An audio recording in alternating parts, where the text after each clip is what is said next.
Well, first of all, Jamie Dimon hasn't quite said it yet. Senior executives at JPMorgan are talking about this. But They he's certainly on want to board. Can we assume?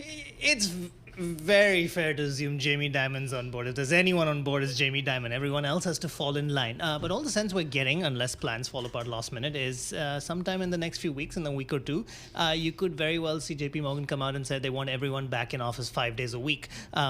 They already had all their MDs and above in the office. A lot of the That's what I was going to say. trading stuff. What's the status right now? Like, what changes if this becomes policy? Roughly 60% of their workforce is full-time. Okay. But going from 60 to, 85, 90, 95% is still a lot because JP Morgan employs 300,000 people globally. So there are still a lot more people who are supposed to come back in full-time. And, this is a push and pull you see, especially on the tech side.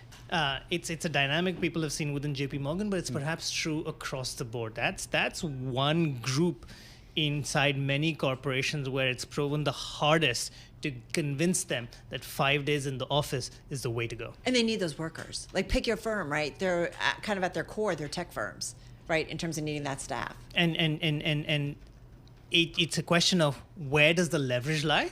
And you can see that very easily in the tech sector. Those are the companies that have the most flexible rules. When companies like Amazon first said we want everyone back in the office 5 days a week, there was a lot of pushback against it, and they had to delay those plans. And there are other tech firms that will go out there and tout their flexibility.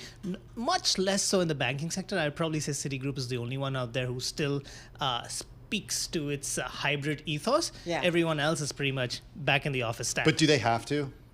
City? Yeah. Do they have to, in a sense, to compete? Your point being that as one of the worst performing banks in the country, you might as well show up your nicer side. Give a different option? I'm curious. It's a fair point. If your compensation has been based on company stock price and it's struggled, is it a retention issue? And you have to come up with other ways to keep employees happy. I think it's a fair point, but in my mind, it's more a leadership ethos more than stock market performance or your price to book ratio factor here. I think that is more Jane Fraser's leadership style coming through. And you can be fairly certain that she's not in the Jamie Dimon, David Solomon camp of an office only works when everyone's there 5 days a week. Could that change? Yes, but she's certainly been out there sort of showcasing that Citi is this nice, gentle place to work in. Listen, to be fair, I really think we all thought coming off the pandemic that, oh my God, our working environment in every industry had changed. And what we've slowly seen, whether it's banking, whether it's, kind of pick your firm, everybody's slowly coming back to their offices. I mean, let's not say, did you even ask about, you did, about the JP Morgan office building? I mentioned it's it an when expensive building, right? You don't build a building like that and not have people come to work. Just down the street from us. Park Avenue. It is one of the largest office buildings under construction in the world, if not the largest, from what I understand. It's definitely safe to say one of the largest buildings. It's near it's complete. Shiny and new, man. It is shining and new, and it does look fabulous. So I'm sure Jamie Dimon would like to see it buzzing. But to me, it's also interesting that when we look across over the last few years, having covered the sector, having looked at the various announcements that have flowed through over the last few years, we've gone through fits and starts. First, it was the first few months after the pandemic when we're like, can you please start coming back into the office? Not 5 days, 1, 2, 3 days. Let's start there.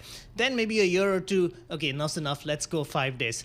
Then it was, pretty please, can you do 5 days? Now we're again in this moment where with this new administration, and especially look at the Trump administration and its Doge boys, Elon Musk and Vivek Ramaswamy, training their guns at federal employees and office buildings being empty. They're all talking about that. Jamie Dimon himself has talked about how disappointing it is to see some of these federal offices being empty. So I think you will see that drumbeat of RTO, or at least that cycle go on for a little while longer, at least over the next few months.